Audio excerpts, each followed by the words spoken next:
bonjour à tous les deux, bienvenue. Bonjour. Alors vous êtes tous les deux photographes basés dans les Côtes-d'Armor et vous avez envie de lancer un nouveau magazine. Alors, quel est ce projet ? Ça vient d'une discussion avec Gaël qu'on a eue un jour au restaurant. Ce qu'on ressentait, c'était une frustration en tant que photographe de voir toujours de plus en plus d'images défiler. C'est-à-dire qu'en fait, sur les réseaux sociaux, sur la plupart des magazines, des journaux, on voit des tonnes d'images, on est saturé d'images, mais aucune n'est contextualisée. C'est-à-dire qu'en fait, c'est toujours parcellaire, en fait. On voit une image, elle sert juste d'illustration à un texte, ou en fait, elle est obéissante, elle sert juste à, disons, décorer, entre guillemets. Et nous, on voulait une image qui parle, qui raconte, et donc on s'est dit, pourquoi pas faire quelque chose qui nous parle, est-ce que ce soit un magazine pour les images, pour les photographies. Donc vous, pas de sujet carte postale, c'est vraiment pas votre truc, quoi.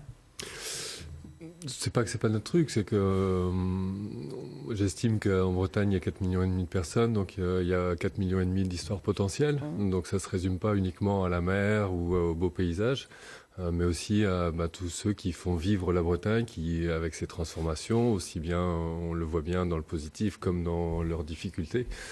Donc il n'y a pas de tabou ? Donc ça peut être des sujets par exemple sur GAD, sur les agriculteurs en difficulté. Complètement, l'idée c'est aucun tabou, effectivement, c'est de montrer la Bretagne telle qu'elle est, une Bretagne contemporaine. Alors pour les premiers numéros, vous avez décidé de traiter quel sujet par exemple ? Alors en fait, il y a une thématique qui va se dégager par numéro. Donc là c'est la thématique des ressources naturelles. Donc il y a 3 sujets qui traitent ou du vent, de l'énergie qui pourrait se dégager du vent ou de la houle, à l'île de Saint, par exemple, plutôt que de brûler du fioul. Il y a l'orpaillage, donc la recherche de richesses minérales par un orpailleur un peu atypique, ce qui est raconté justement par Gaël qui a fait ce reportage. Et puis il y a la problématique des sables coquillés en baie de Lannion, donc entre les intérêts environnementaux et les intérêts commerciaux d'une part. Et puis il y a 2 autres sujets qui sont plus universels, un qui est sur les costumes bretons. Alors, on parle de Bretagne contemporaine, mais en montrant les costumes bretons, on peut se dire c'est plutôt du patrimoine, et c'est plutôt l'ancienne Bretagne. Mais en fait, ce qui est important, c'est pas le sujet, c'est plutôt la façon dont on le montre. Et là, le travail de Charles Frégé, il est justement très contemporain.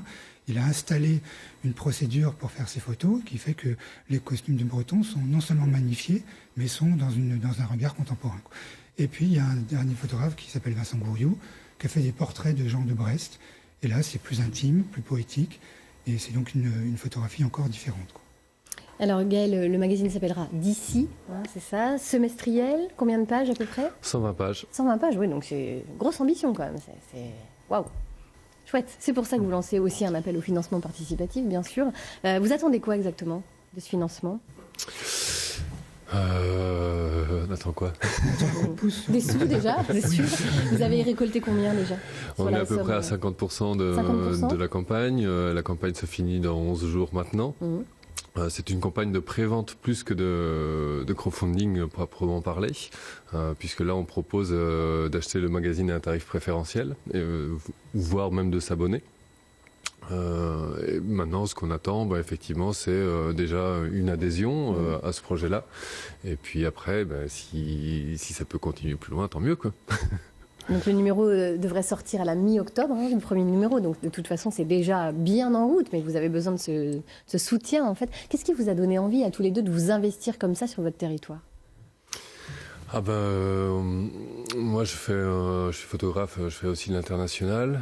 Tous les deux on travaille pour la presse nationale et je trouvais que c'était intéressant de s'intéresser. C'est toujours bien de partir à l'étranger, voir des choses complètement exotiques. Mais de s'intéresser finalement à son voisin à côté de chez soi, je trouve, pour moi que c'est vraiment important, quoi. De pouvoir aussi montrer ce qui se passe au bas de la rue, tout simplement. Au bas de la rue, vous aussi. C'est une question de lien, en fait. C'est-à-dire que on s'aperçoit que les gens voient des images de Syrie, d'Irak, Venezuela, etc. Mais en fait, ils connaissent pas ce qui se passe en bas de la rue.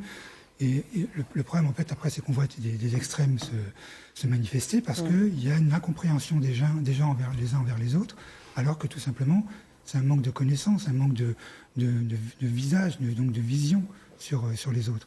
Et d'essayer de participer à cette réorganisation de la vue sur l'autre, c'est pour nous important au niveau local. Après, ce serait intéressant que d'autres régions lancent le même projet. Là, on aurait une vraie lecture du paysage français sur des photographes qui regardent leur pays ou des photographes étrangers, parce que c'est pas que des photographes bretons qui vont participer à d'ici, c'est tous les photographes potentiellement peuvent s'intéresser à la Bretagne actuelle. C'est aussi une histoire de mémoire aussi. C'est cultiver cette mémoire. On peut toujours mieux comprendre son territoire qu'à partir du moment où on a aussi des archives. Et d'ici va faire partie aussi de ce paysage pour l'archivage, quoi. Eh bien, écoutez, on vous souhaite bonne chance pour votre magazine, d'ici, qui devrait donc paraître d'ici la mi-octobre, à suivre. Bien sûr, on va suivre l'évolution de votre projet. Et puis, si vous souhaitez participer, n'hésitez pas à aller sur la plateforme kengo.bzh. Merci à tous les deux. On va bientôt passer au débriefing de l'émission avec l'amie Catherine Bossard, qui va nous rejoindre tout de suite. Elle a tout suivi. Vous allez voir, elle est comédienne.